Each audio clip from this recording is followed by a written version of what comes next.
Hi everyone, back with another episode of Pit Stop. This is about 2 weeks later than I anticipated. There's been a lot on the calendar. I've been all over the place, as you may have seen via Instagram. But yeah, excited to share some updates, some exciting stories, and some different, just different aspects of things behind the scenes and things that are going on. So, hi Blaine, hope you're doing well. Good to see you, sir. Thanks for joining. Basically, I've been, since March, was at District Time Show in DC. That was a really fun show, first time exhibiting in DC, and it was kind of the perfect size, if I'm going to be honest. There was a bunch of different brands, many familiar faces, many new faces, and then also, just a great time. And then DC, what more can you say, as somewhere that I haven't probably physically been in 20 years, maybe a little bit more. But, great restaurant scene, ended up planning on seeing and saw my college roommate from freshman year that I hadn't seen in probably 20 years. That was pretty incredible. So that was really great. I just had a camera go off that I thought was recording. So let me try this again. Anyway, back at it here. Technical difficulties. If that's not any indication or if that's not already an indication as to why this thing is 2 weeks late, and was really hoping that this would have been 2 weeks ago, and then last week was just an absolute debacle. Every which way I turned seemed to find a lot of end roads to nowhere. Anyway, so yeah, I was in DC. District Time Show was great. Had a really good time there. Then I took a trip to Pinehurst the very next weekend to see some family and play some golf with my uncle, my brother, my dad, and myself. Of course, the four of us was just a dream come true, kind of bucket list type of trip that my dad had gifted us for Christmas, my brother and me. So that was amazing. Played Pinehurst number 4 and then number 2 the very next day. Of course, my parents used to live in Pinehurst. They no longer do. So I'd never played those courses before. And what's interesting about Pinehurst these days is you effectively have to stay at the resort in order to play those 2 courses. They're just high demand. Rumor has it many members are absolutely pissed off about the fact that they too can't get on those courses because the preferential bookings and treatment are to those staying at the resort. Kind of stinks if you've paid dues and that sort of thing, and you can't play number 2 anytime you want. But, such is life, I guess.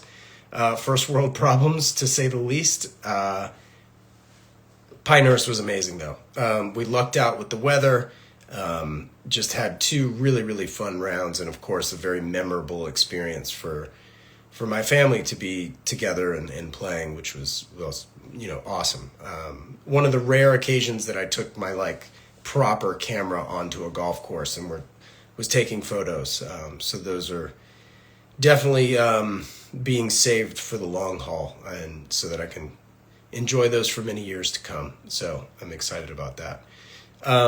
Then I went to New York City, organized a drive, kind of a cars and coffee with several friends. Shout out to all 7, 8 of you who came. Really, really enjoyed that morning. Major thanks to James Lambden for throwing me the keys to his 2025 Aston Martin, which was quite crazy. Just shy of 700 horsepower, I believe it is, a twin turbo V8. If you haven't seen those photos, I definitely posted some of those on my stories. I think I may have done a post, maybe not. I can't remember if they've made it to the grid yet or not, but definitely was going to have some meetings too with a couple people that ended up falling through, unfortunately, but that's okay. Again, such is life. And then I went on to London, which was quite the trip. It started out being motivated by the prospect of doing a trunk show there for the first time, which I had never done before, and was really excited to do a trunk show there. Ended up being at Subdial alongside Justin Hast, Michael Luther of Molquin, as well as Sydney. Michael's sister as well joined us, and that was wonderful meeting her. And then Tim Green, of course, from Subdial and all the folks there. So shout out Perth, helping to organize all of that. The turnout was probably 30 or 40 people. It was sort of an invite only, to some degree, only for security reasons. So that was obviously something that, like, it wasn't just like open to the public, so to speak, because it was in Subdial's offices, and for security. We kind of had to lock that down to some degree, but had a lot of fun, great conversation. We recorded a video with Justin. I don't know if any of you guys have seen his latest videos that are called Show and Tell. They're super fun.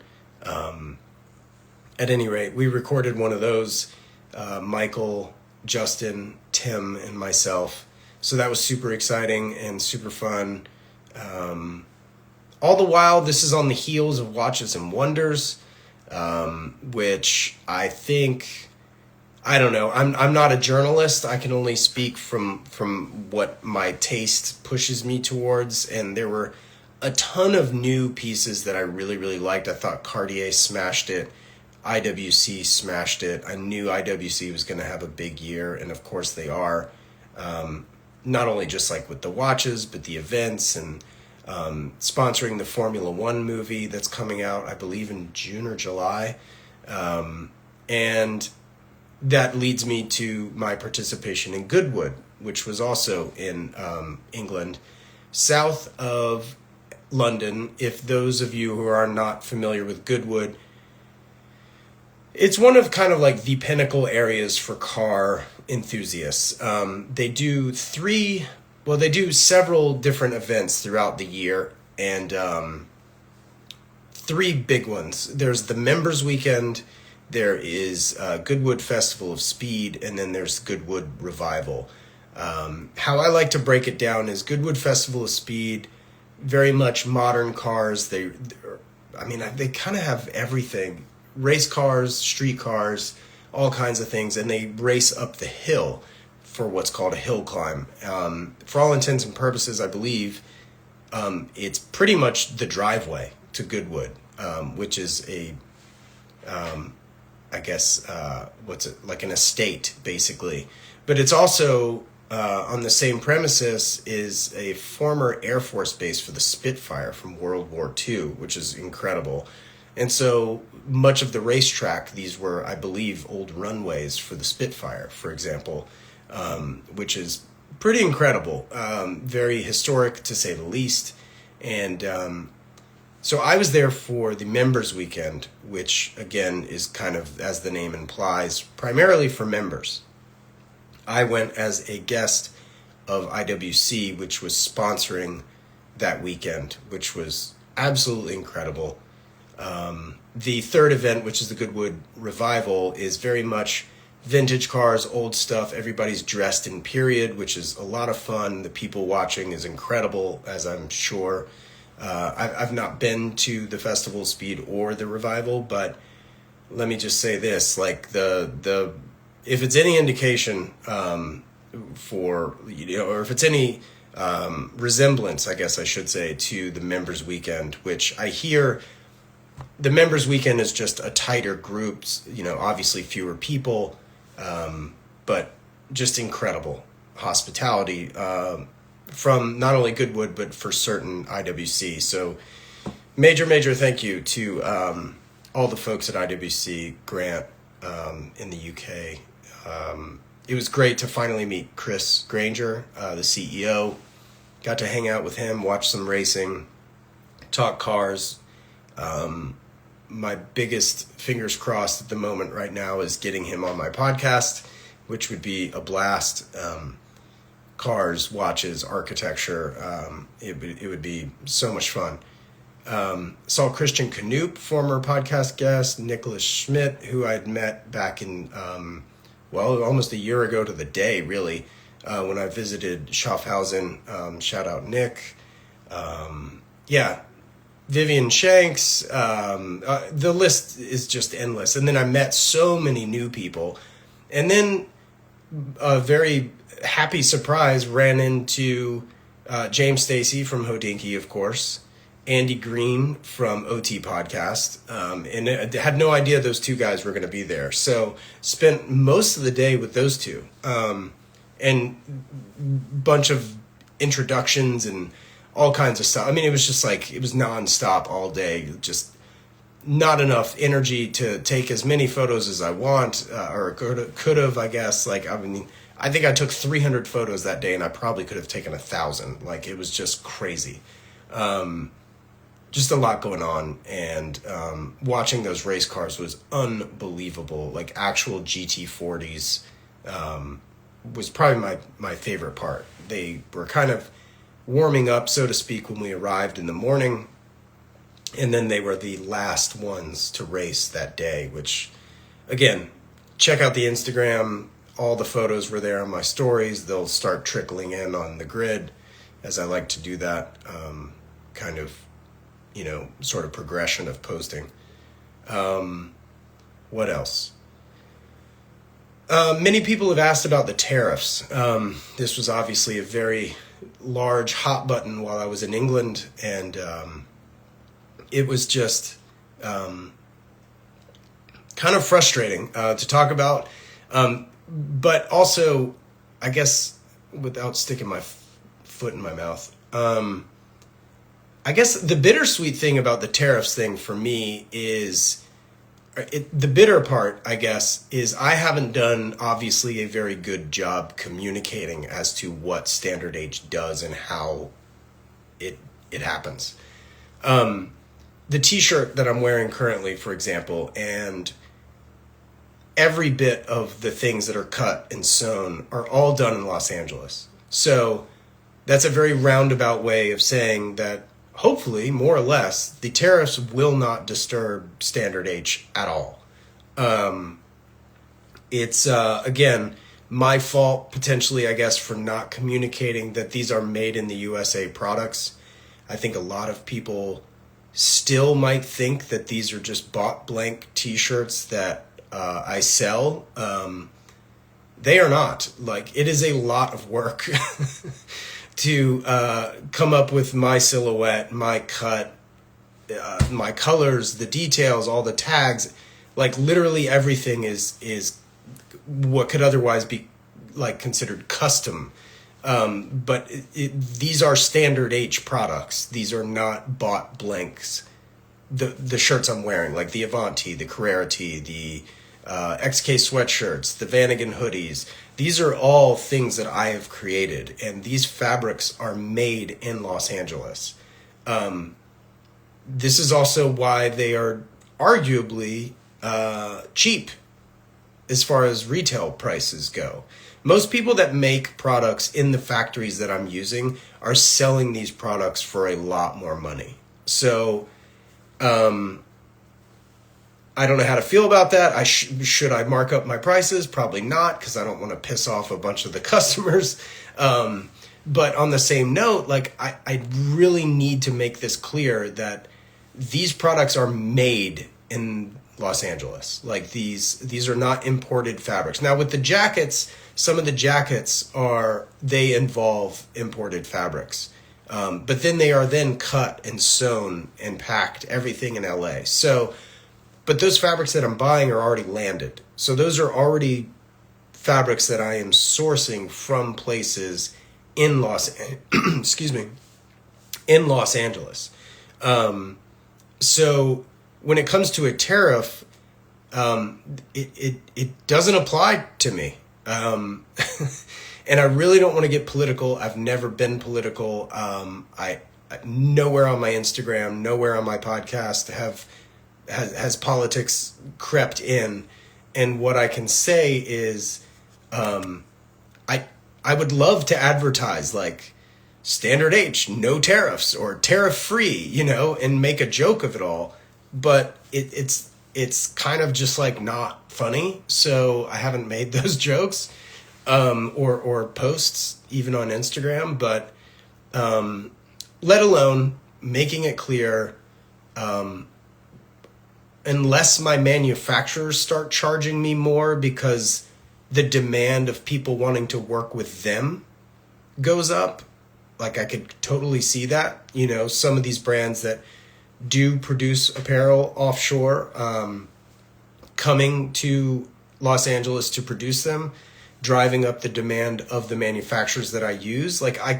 That is a possibility, I guess. I just don't have any foresight or crystal ball to see whether or not that's going to happen, in which case, does that mean my products will be more expensive to manufacture, not necessarily the materials used per se.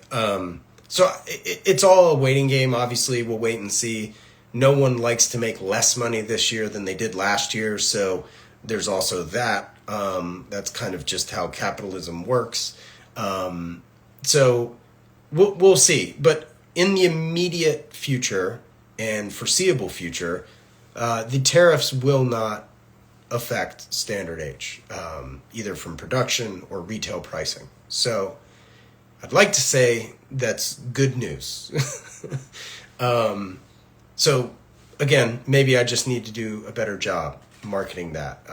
I believe all the products on the website in the product descriptions state this. But I've also learned that people don't read product descriptions. So there's that. But what else is going on? This weekend is Air Water, which I'm super excited about. It is one of the largest, if not the largest, single brand focused events, meaning Porsche, in Southern California, if not California, maybe even the nation. I really don't know, but it's a huge event. And I had a booth there last year. I'm super excited to have another booth there this year. The good news too is I just finally got emailed this morning, basically, that the production that I've been waiting on since January is finally ready. And I really don't want to sound like I'm throwing my manufacturers under the bus here, but it's kind of like waiting 4 months for production is extremely frustrating. And as I'm selling through product, or I may have been sold through styles back in January, which is why I submitted a purchase order, right, for these new products, and had fabrics made and shipped, and it's just been a waiting game. So I've just been slowly spending money with no products to sell because there's gaps in the sizing, or I've got white t-shirts but no larges, or whatever. I'm just saying that's not actually true, but for example, I have products with certain sizes that are sold out. And as I've been waiting, without this sounding too much like I'm complaining, I want to replenish the stuff as bad as you guys want me to. I've just been waiting for 4 months, and it's very, very frustrating. So, which is just kind of crazy, with big picture type of things.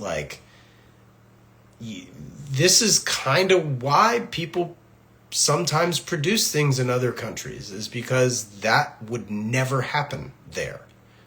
Waiting 4 months for something to be made, it just wouldn't happen. Now, I have reasons as to why it's been delayed. As you guys may or may not be aware, I've been developing a polo. It's been the bane of my existence, but it is pushing forward. Those polos I thought would be ready, meaning I thought the samples would have been sorted out back in January, so I put them also on the same purchase order. Because the process behind making the samples has been taking so long, I don't know. I haven't had this dialogue yet with my manufacturer, but I need to on Thursday when I pick this up. But I have a distinct feeling that everything was delayed because the Polos have been delayed. And what they don't realize is, like, I don't care. I need everything else, and I can wait on the Polos. Like, that sample needs to be right before we go to production, because, like, the last thing I need is to be like, okay, well, I just trust that we're going to be able to get it right for production. And that is something that those of you who want to call back to a year and a half ago, 2 years ago, when the Heather Gray XK sweatshirts came out basically a complete size smaller than they should have been for their dimensions and such. It was a thousands and thousands of dollars of a mistake that, like, I literally cannot afford to make again. So if I had to guess, I think that's why that PO has been delayed for 4 months, is because those Polos were also on the same purchase order. So I don't know, putting words in the horse's mouth. So I guess I'll have that dialogue on Thursday. This is a pit stop, as you guys already know, so my brain tends to jump around, so sorry for the non-linear type of delivery. But Airwater this weekend will have these products finally, so that's what I'm saying, is that a lot of replenishment. The new Willys Shirt Jacket in navy ripstop, it's awesome. And if you haven't pre-ordered one, get on it, because the pre-order is going to end next Monday on the 28th. Does that mean you will not be able to get one? I will probably make a few extra to have on the website. However, it will literally be just that. It'll only be a few. And those few will be divvied up, amongst the sizes. So if you know you're an extra large, or you know you're a medium, it's probably best to pre-order the jacket.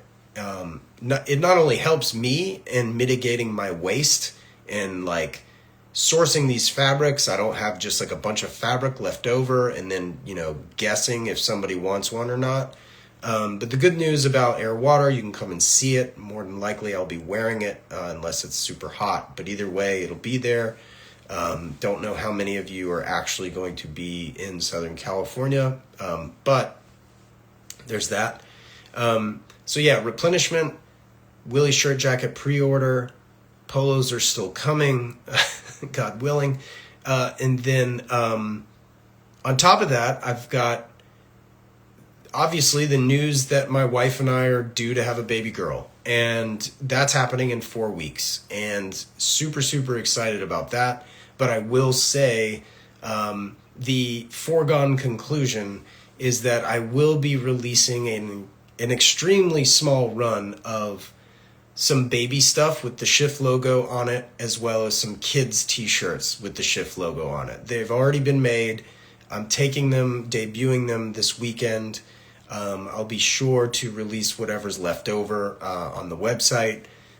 So stay tuned for that. That's super exciting. The little baby onesies are just like too cute to even talk about. Like, it's crazy. They're so great. But at any rate, so that's coming. What else did I want to talk about? Big topic. And I need feedback, please. I need messages. I need DMs. I need emails, whatever. The idea of doing a Patreon. Doing this podcast, these pit stops, the new format with the round table, the Formula One podcast that I do with Blake. Shout out Blake. This all is a lot of work. Now, the meaning behind doing it originally, the purpose of doing the podcast was for me to learn about starting a business, hearing stories from other business owners, sharing it with all of you, so that it wasn't some form of gatekeeping. And let's be honest, it serves as a wonderful community building exercise. I have met such incredible people through this podcast. It's amazing. the idea behind a Patreon starts to creep in when I start doing other things, such as like this episode and the F1 stuff and the roundtables. So that's now 4 different types of podcasts. Arguably, I guess the pit stop could still fall under the regular one, but it's not an interview and it's just me. Sorry. But I guess what I'm getting at is, if I'm producing all of this content and updating my website with travel recommendations, all of this stuff is free. And it's like, to a certain degree, like, am I an idiot for doing it for free? Like, I know so many people now that are like starting Patreons and their Substacks, and because their time is valuable, their creativity and their writing ability and their ideas, and the content and the entertainment, it's worth something, right? And so I really struggle with, especially when like months like January, February, just historically very slow months in retail. I like the money just doesn't come in, right? Like, people are either like tired from the holidays, or they're overspent, or whatever. I mean, it's just the way that January and February works. So I need to really use my brain and start to think of like how to create some version of revenue to keep sustaining this business, because, or I just don't do it as often, right? Like, I don't do the roundtables, and I don't do the pit stops, and I don't do the F1 podcasts, because all that stuff is like literally cost me time, energy, effort. Look, it's pretty obvious, right? Like, put yourself in my shoes. Would you charge for it, or would you do all of this for free? That's my question to you. Would love your thoughts, would love your feedback. Am I stupid for doing all of this for free as, quote, value add for the product that you may or may not be buying? So if you're not buying the apparel, then all of this is like, good Lord. I mean, you're welcome. Because it costs you nothing. And I sometimes feel idiotic for doing it for free. And then the other times I feel incredibly great about it, because I can and have been. But I wonder if I should. Just because you can doesn't always mean you should. I don't know. I've really been in 2 minds about it. So would love any feedback. Would you be willing to pay $5 a month for all the additional episodes, etc., for these behind the scenes glimpses, behind the curtain of the brand? Do you even care? I don't know. I don't know, because I'm talking to a camera and there's no one talking back. So please DM me. Let me know what you think. It would mean a lot to me to better understand what your thoughts are and what you find to be fair, I guess, is a better way of saying that, because I struggle. The last thing I wanted to talk about is I'm coming up on 6 months of Porsche ownership, which I just thought would be kind of interesting to give people kind of a glimpse as to what it's been like to own the car, what's been done to the car. Some of that's been talked about in the roundtable that I posted last month with Wes and Raymond. If you haven't caught the roundtable episode, roundtable number 1, it's super fun. I highly recommend it, which is easy for me to say. But when you've waited so long for something, and you've worked your butt off to try to make a purchase, such as a dream car, sometimes you just find yourself standing in your garage staring at your car. And those of you who are really into watches, you're going to totally understand what I mean. Because all of you inevitably have caught yourself staring at your watch, whether it be at work, in the middle of your living room, whether your partner looks over at you and is like, what are you doing? Like, how long is it going to take you to tell the time? And it's kind of one of those things where it's no different with the car thing. And it is really, really funny. But that crossover of staring at your watch, staring at your car. Everybody in cars always talks about the look back. Like when you're like, you park your car, you get out, you shut your door, you're walking to wherever it is, your restaurant or the store you're running your errand at, and you kind of glance over your shoulder, or you do the look back just to look at the car because it looks so good. It's absolutely inevitably going to happen with your car. But, you know, owning this car has been really, really interesting because, you know, you try to just like find reasons to drive it. Like, God, the times where you're like, oh, I don't want to run that errand for us, you know, or like, why don't you go to the grocery store? Now it's like, I can't wait to go to the grocery store just to get in the car, you know? And so, you just kind of, when you want to drive it, you just want to drive it. And it almost doesn't even matter at like what speed necessarily or in what manner that you're driving the car. It's really just kind of like an excuse to get in the car, even if it's 20 miles an hour. With these cars, you do want to bring the car up to temperature. The oil and everything needs to come to temperature. And that takes anywhere from like, the outside temperature obviously matters as well. So like if it's an 80-degree day, it's obviously going to come to temperature a lot faster than a 40-degree day. Yeah, for the 997, it basically takes anywhere from like 10 to 15 minutes of driving the car. The previous owner was telling me about, and he is very, very OCD, this guy. I always joke that he makes my OCD look messy. But bless him, his name's Holger, took extremely good care of this car, would change the oil every 6 months, whether it needed it or not, regardless of miles driven. The Porsche dealership would even say, you know, my service advisor there, Jeff, he's the man.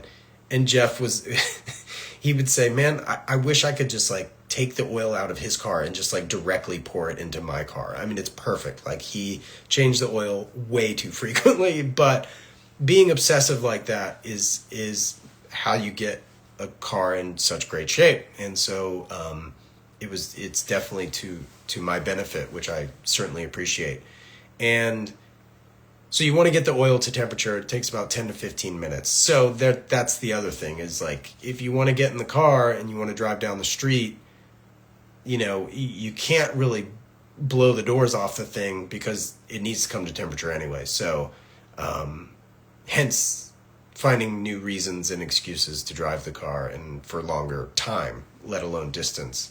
But this is also like why when I travel to New York, to London, even to like these places that are fun to attend and like busy and, you know, a lot of shaking hands, kissing babies, that kind of thing.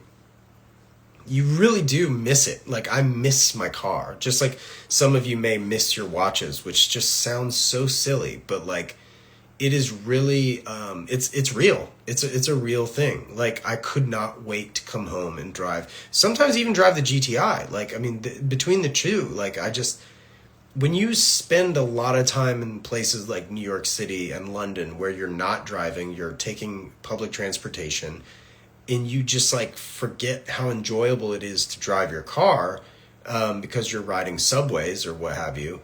You get in the car and you're just like, you get off the airplane, you get in your car, and you're just like, oh my God, this is so much fun. Like I missed this, you know?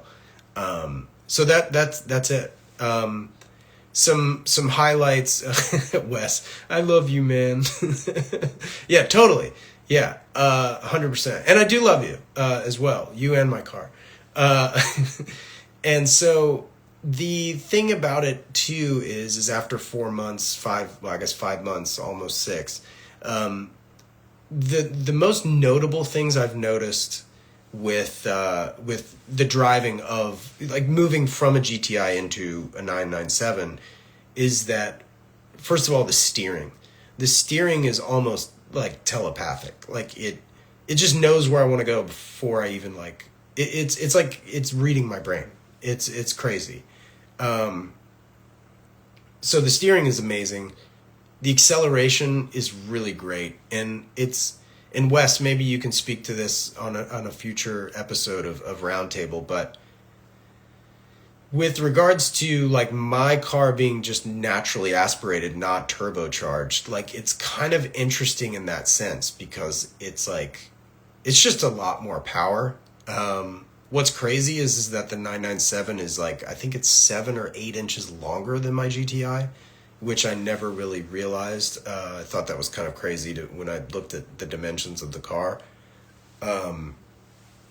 Then the acceleration, the steering, the braking is really interesting as well, because as many of you know, when you like slam on the brakes, or at least like maybe not even hard braking, but when you brake in your car, a lot of times you'll feel the nose of the car go down, and you'll sort of feel the rear end kind of come up a little bit.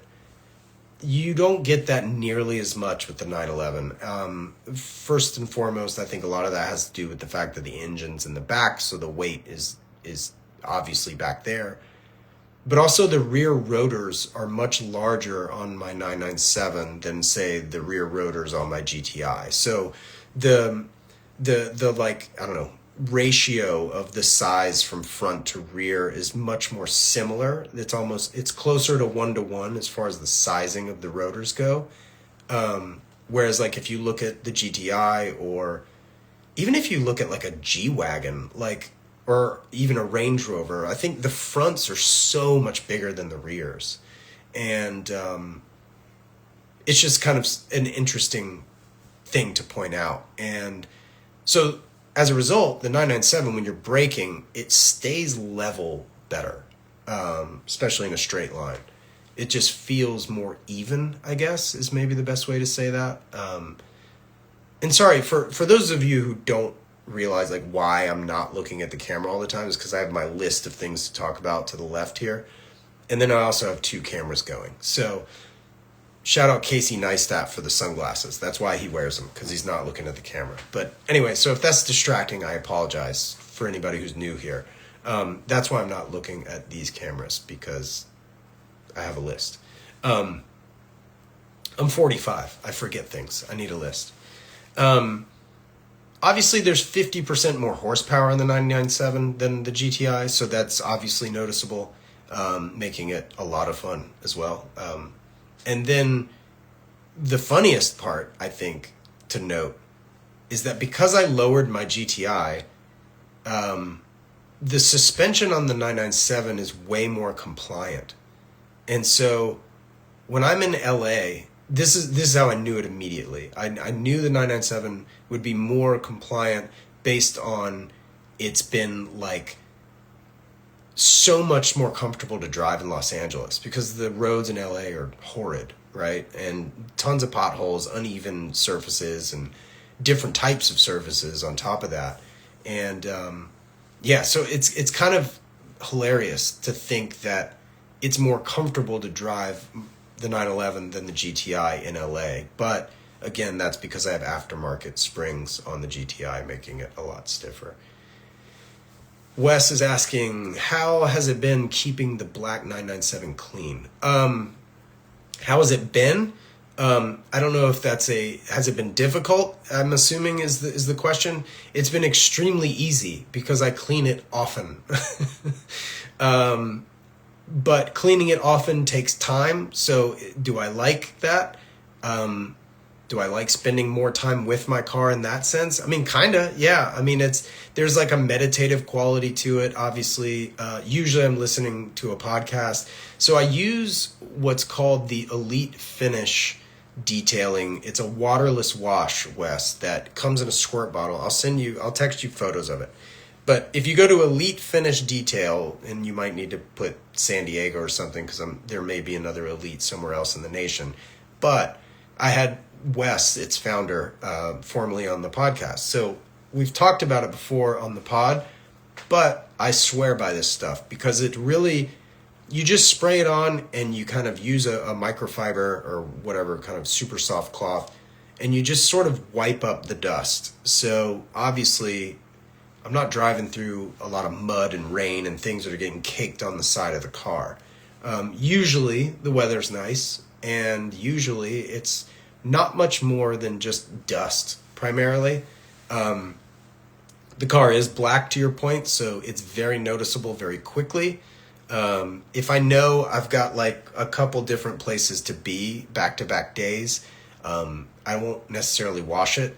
But I mean, I'm very diligent about keeping it clean. And I think a lot of this is predicated on how Holger treated it prior to me. It's kind of like it was his absolute pride and joy and baby. Now he has a GT3 RS, which his wife made him sell the 997 because he got that allocation.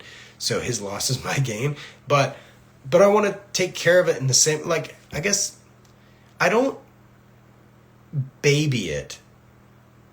And I definitely like use the car, obviously, but I treat it as though I kind of treat it how I treat everything in my life, honestly, Wes. Like I really like, I buy really nice things if I can afford them.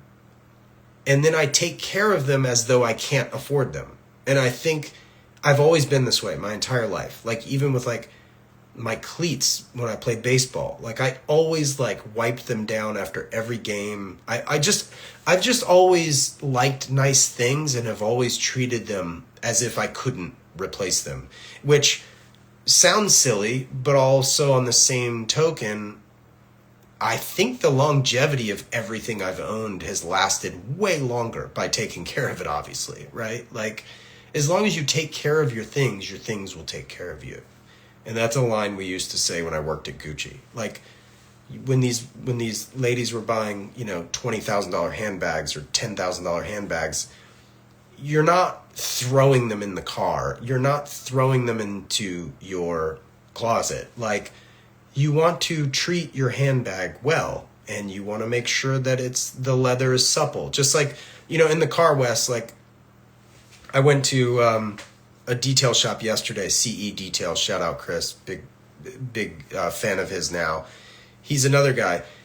I got some recommendations for some leather cleaner, just because like the leather in my car it's becoming a little brittle. So it's some German product. I think it's called like, oh shoot. You know what? I'll have to post it online when it arrives because I ordered it yesterday. It hasn't arrived yet.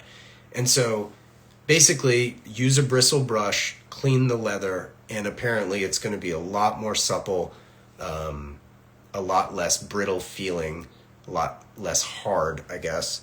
And so again, it's just taking care of it. Condition the leather, don't be like crazy about it. But Andrew, Sonax, no, it's something else. Leatherique is the move, in my opinion. It's this German product that this guy swears by, and he's like, listen, once you do this once, it's like, it'll look brand new, is what he says. I'm sure a lot of those other products would probably result in the same, I'm not sure. But I'll post about it, you guys will see it, and maybe take, obviously, some before and after photos, too. But yeah, so excited to clean up my steering wheel, primarily, because it's pretty dirty, honestly. I'm not one for driving gloves, especially in such a new car. Maybe if I had your dad's XK120, Wes, maybe I could, invest in some driving gloves and look cool. But yeah, I remember leading up to the search, or not leading up to the search, but during my search, leading up to the purchase, a buddy of mine, Charles Stanley, also former podcast guest, he was like, dude, like, why don't you go older? And the 997 was always really, really important to me and special to me because I sold Audis and Porsches back in 2004. And the 05s were, of course, the new versions of the 911, which was the 997. So for many years, I'd always wanted one. And Charles had always said, but dude, your GTI is like already like 80% there. And I jokingly said to him, well, last time I checked, like 80 isn't 100. And I think in hindsight, now that I've approaching 6 months of ownership, I don't think it's even 80%. I think it's probably more like 70. I just do. I love my GTI. We'll have it for a very long time. Would love to replace it potentially with like an Audi Avant of some sort, which I'll also probably do work to, and so that one will continue to look a little bit more modern. My intention with the 997 is absolutely to keep it bone stock. Wes, I had a really interesting conversation about rotors yesterday with Shanu Mapleton, who, if you go to my Instagram stories now, it'll show you where I was yesterday, which was his workshop, which is primarily a Lotus operation, which is really, really cool. Big thanks to Shanu for having me. That was really fun. Shanu is also a former podcast guest. Good God, this is getting boring. Matt, hey man, hope you're over any jet lag. Oh yeah, Goodwood, amazing. Like I said, I can't look. This is getting a little long. 44 minutes in, I think. I need to wrap this up. But yes, Goodwood was incredible. The members meet was insane. I highly recommend if you're able to go. Yes, I will be keeping the brake stock for sure. But the rotors, there's like an interesting conversation about rotors that we had. Actually, screw it. I'll just talk about it. So basically what Shanu was saying is you want sort of like the slotted rotors as opposed to the cross-drilled. And this is kind of up for debate, obviously. But basically a cross-drilled, to me, even visually, like mimics more of like a cheese grater and how it would treat your brake pad in the interaction, whereas if it's slotted or whatever you call the rotors, I might be brain farting right now, with just like the lines through it kind of at an angle vertically on the sides of the rotors, those will act more like a knife sort of in shaving evenly the brake pad so that the interaction is a lot more flat, whereas the rotors that are cross drilled, where it is sort of like this, dare I say, random pattern of cross-drilled holes, act and interact with the brake pad a little bit more like a cheese grater. At least that's the argument. That's sort of what was said. So I immediately came home and I went to Porsche's website, honestly, and I was just like, well, God, like surely Porsche would know something like this, right? So I basically looked at all of their cars up to and including, the Carrera T, the Carrera S, the GT3, the GT3 RS. They all have cross-drilled rotors. So I'm not saying Shanu doesn't know what he's talking about. Shanu's been in and around racing and car development, and like he knows his shit. But it's a curious thing to talk about. Like why Porsche continues to use cross-drilled if like a slotted rotor is better, but I don't know. And again, this is like less than 24 hours ago, and I haven't talked to anybody at Porsche. So it's an interesting conversation. I want to do a slightly deeper dive because, Wes, even though I want to keep my brakes arguably stock, sometimes pads and rotors and things, like it might be fun to sort of play around with that. But I don't know. I still sort of subscribe to if it's good enough for Porsche, it's good enough for me. I think what's interesting is when you start talking about, replacing suspension and things like that, if it wears out over time or what have you, everybody is singing the praises of this ST compliance suspension and things like that. Ceramic blended pads. Yeah. Carbon ceramic. Yeah. There's almost no brake dust. It is so much less. Yeah. And if you drive a German car like Volkswagens, BMWs, Audis, they all are notorious for brake dust, especially like Volkswagens for sure. So that is a benefit of carbon ceramic. However, the cost benefit, I think I'll continue to clean my wheels for the price variance. But anyway, so that's that. But so that's kind of my take on Porsche ownership after 6 months. So for what it's worth, I somehow feel like that was the bulk of this conversation as opposed to everything else going on. But I mean, I guess, big respect to Rory for winning the Masters. I guess that was something else that between episodes that occurred that I haven't talked about. I jokingly predicted that he would win, but I can't really say that it was an actual prediction, although I was super, super stoked to see him do it. It's been a long road. It's been a long road for him. So happy he got that monkey off his back. But yeah, everything else has just been like last week was just like a terrible week. So I was kind of glad to push this pit stop at least until this week, since last week's podcast episode was on pace. So basically every other week is a podcast guest, typical interview. The in-between episodes, so to speak, are these things, the pit stops, and now what will be the roundtables, which the first episode of that's already dropped. And then, the F1 podcasts are kind of to be determined as far as that cadence goes. It's a lot to do with Blake in my scheduling, but again, would love your feedback on a potential Patreon type of situation. It's a lot of work. The clothes are a ton of work. My fabric was literally lost a few months ago. No explanation as to why.